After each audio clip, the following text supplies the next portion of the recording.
Wabaddewo okusikangana omugwa mu Paliamenti eri Minisita Abbott ssaako ne Parliamentary Committee ngina kubanga ndikuwaga omukwano gwange aliyo ampuliriza.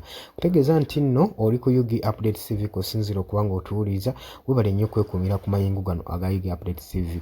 Wabula gwe ayagala otweyongako okkirira wansi awo waliwo ekigambo subscribe omukwano gwange kikooneko ojja kuba osobola bulungi nnyo otweyongako yonna yonna gy'oli gy'osinza okubanga otuwuliriza.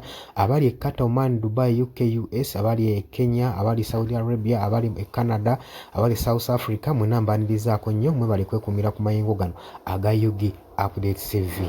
Minisita wa Defense Abbott asanze akaseera akazibu, yeesanze ng'ali mu kattu ne Parliamentary Committee oluvannyuma lw'ejjo okugenda mu Parliament ng'ebayita okwanukula ebibuuzo.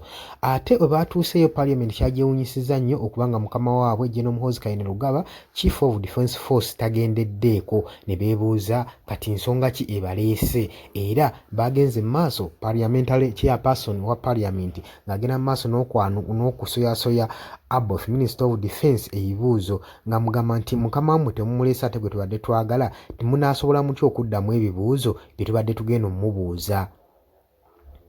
Abbott yagezezzaako okwekowoozaako ng'agamba aleese deputy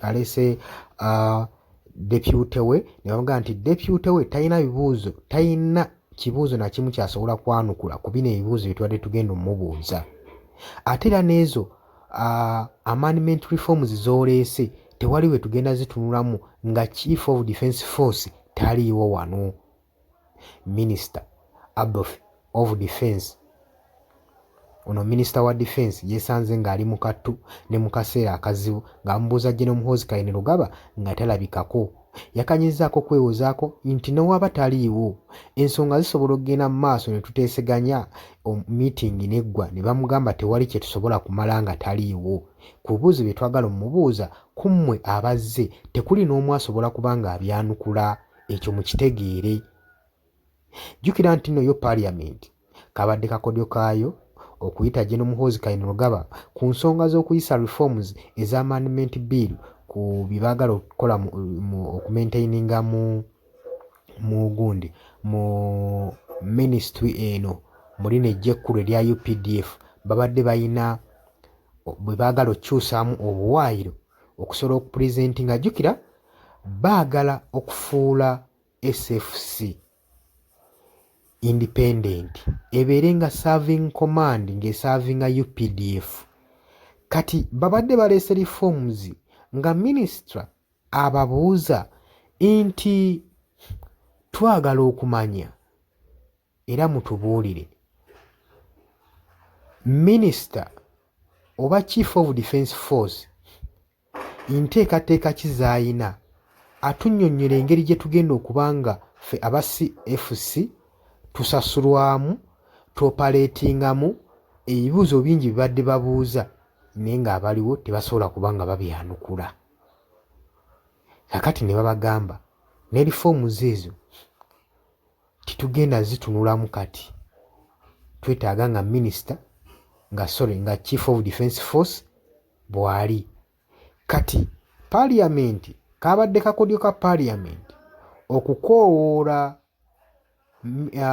Defensive Minister ajje ne mukama we Chief of Defence Force naye ng'ekinyisi kyekwese mabega wa kino nti nga bamwetaaga nnyonnyole ng'ofudde ku bya reforms ku amendment reforms badde baagala okukola, badde baagala musoyasoya kajoji w'ebibuuzo annyonnyole posts za postinga ku mukutu gwe ogwa Twitter ng'agenda mu maaso n'okuteeka entiisa mu bannayuganda n'amawanga ageetooloddewo nga baagala General Muhoozi Kainerugaba abe ng'abinnyonnyola.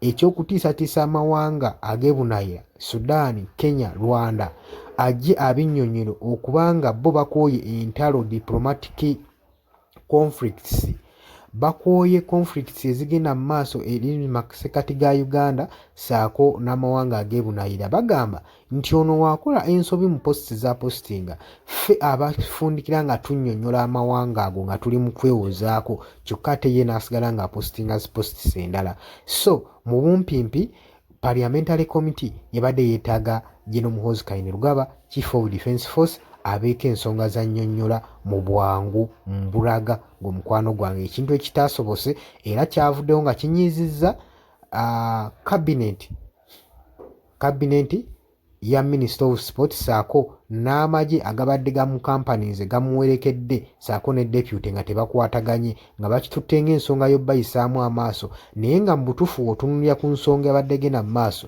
ebibuuzo ebadde baagala okubuuza General Muhoozi Kainerugaba ku bano abazze tekwabaddeko ayinza kubiyinza kubanga abyanukula ng'ono w'alina obbyanukulamu unless nga bagamba nti bo be babiwandiika ne babiwa General Muhoozi Kainerugaba ayipostinge.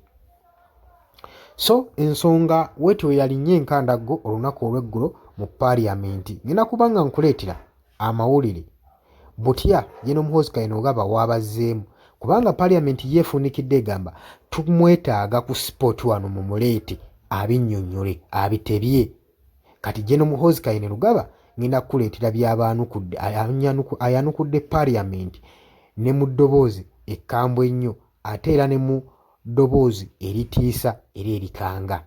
Nkutegeeza nti obadde ku Yugi Updates TV webale kwekumira ku mayengo gano gwagala otweyungako kirira wansi waliwo ekigambo subscribe kikooneko ojja kubanga otweyungako ddala bulungi nnyo gwe mukwano gwange ali eyampuliriza mbagala nnyo mweraba.